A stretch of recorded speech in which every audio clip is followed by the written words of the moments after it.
Hello everyone, this is Namrata Thakur, Senior Lecturer in the Department of Computer Engineering at Pravin Patil Polytechnic, Bhinder East. Let's start our Unit 5.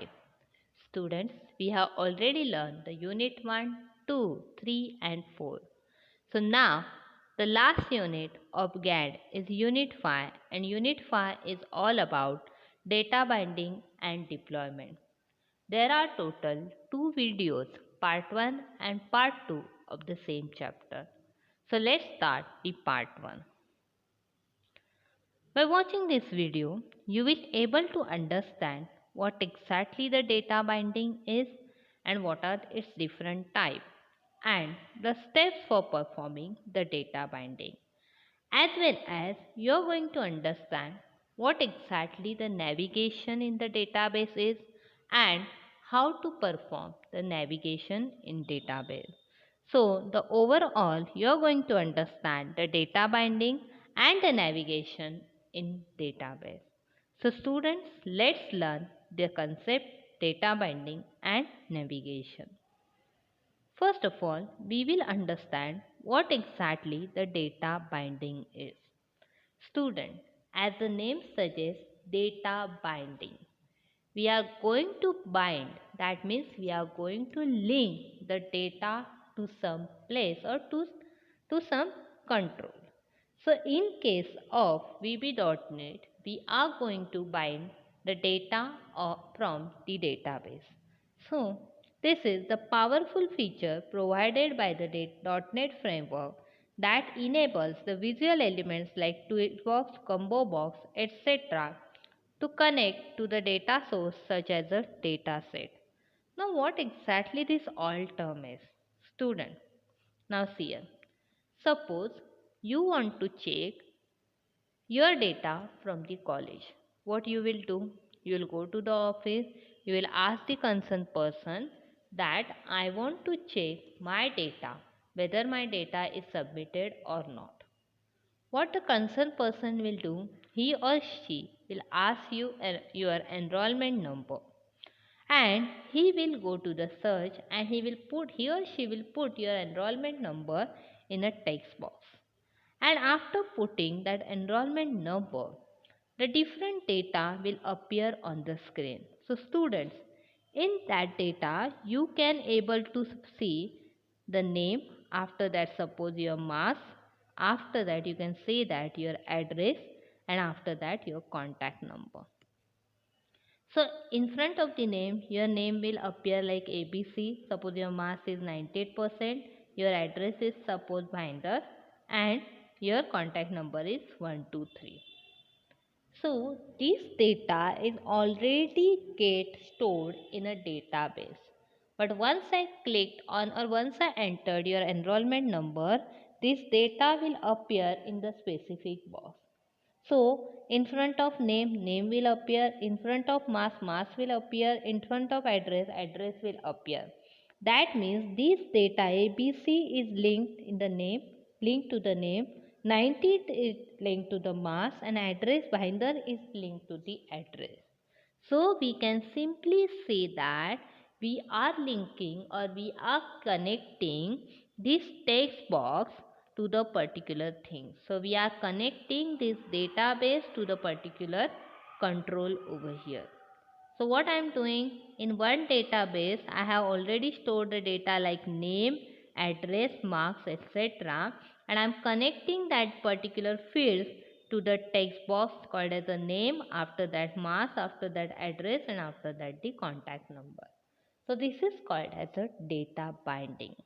So we are connecting the data source such as we are connecting the data source to the particular control like text box, combo box, etc.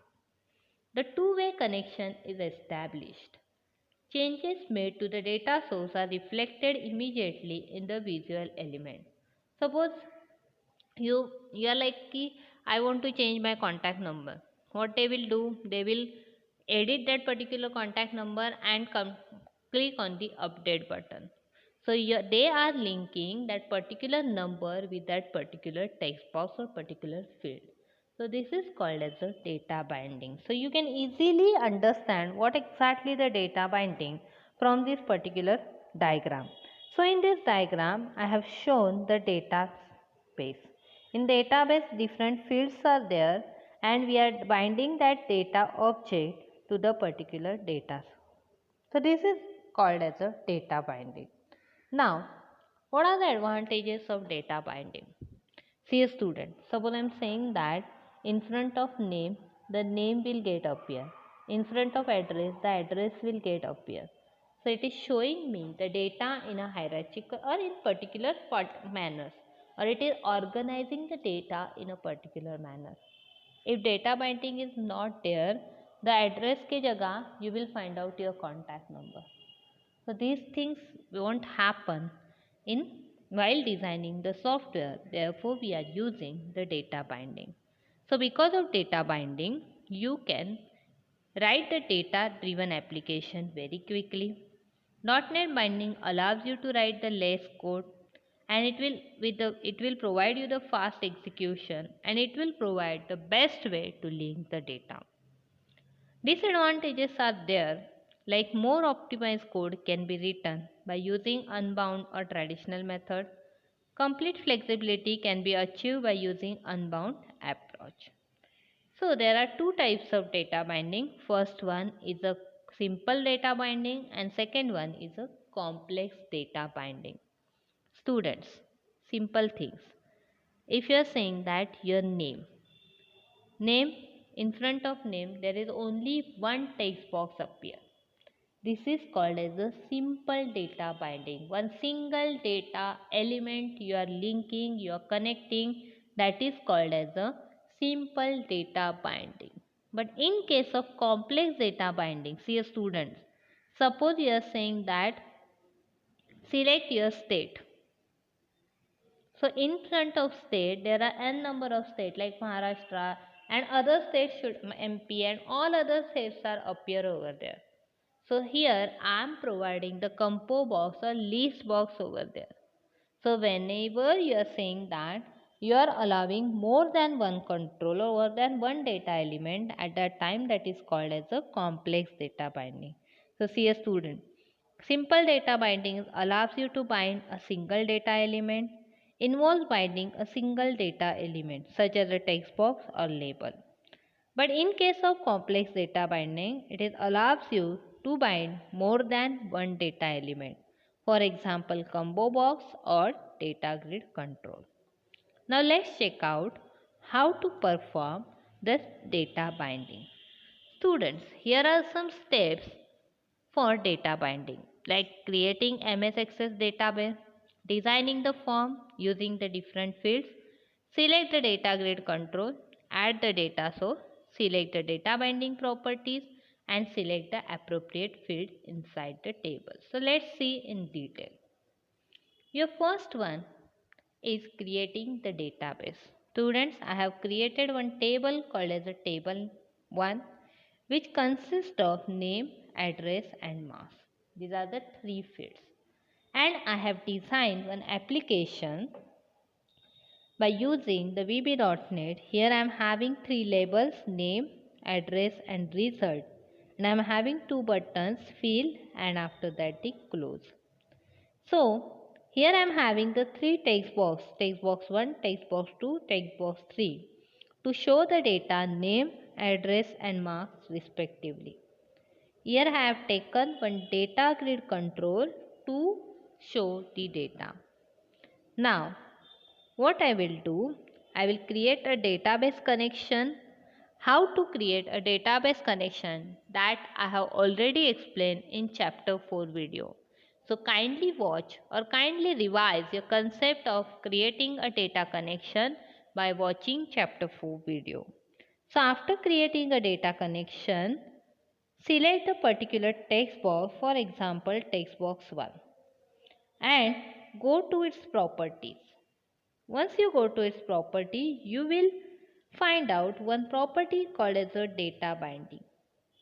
Just click on that and after clicking on that, you will find the two options over here. First one is a tag and second one is a text. Here students, there is two options, tag and second one is a text.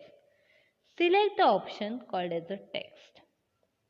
After selecting the option called as a text, it will show you whether it's a none, whether it's a table binding resources and other data resources. So you are going to provide the table 1 binding source. So once you clicked on the table binding resources, it will show you the table 1 key fields like ID, name, address and marks. Students, I have already created the table 1, therefore it is showing me the different fields of the table 1. So I want to connect this name field with the name text box. I want to connect the address field with the address text box, and I want to connect the mass field with the mass text box. So you are going to repeat the same process again and again. So I have selected a name and I will enter over here. So after selecting the name, the text will going to change, that is table 1 binding source dot name. Repeat the same thing for the address, that is select the address text box, and after that go to the properties, select the properties called as the data binding, and after that select the field called as the address. So this is how you are going to perform the data binding. So after performing the data binding, if you run the project and if you click on the fill button, it will show the data in a data grid control as well as the respective data in a name field, after that the address field, and after that the mass field. If there are n number of entries and if you select the third ID, it will show you the name, that is suppose ABC, after that XYZ, and after that 98%. So this is how you are going to perform the data binding. The last part of this video is navigation in database. Students, what do you mean by navigation? As you all know that navigation is accessing the data, like you want to access the first data, last data, previous data or the next data. So in database there are suppose 4 entries, and now I am on the 4th entry and I want to access the first data or second data or third data or the last data. This is called as a navigation. So how to perform a navigation? Students, take the 4 button for suppose first data, last data, previous data and the next data. Perform the data connection, and on the every button write down the code like this, that is table 1 dot binding source dot move first, after that move last, after that move previous and move next. So this is how you are going to perform the navigation in database. So to perform the navigation in database, you have to simply write the code like table 1 dot binding resources called CS students. You can simply write the table 1 table adapter dot fill me database dataset table 1. This is all about for filling the dataset, and after that you are writing table 1 binding resources dot move first for accessing the first data, move previous for accessing the previous data, move next for accessing the next data, and move last for accessing the last data. So simple table 1 binding source dot move first, move last, move previous and move next. So this is all about navigation in database. We will see in the practical session also how to perform it practically. If you have any doubt, let me know. I will surely help you to solve the same. Thank you.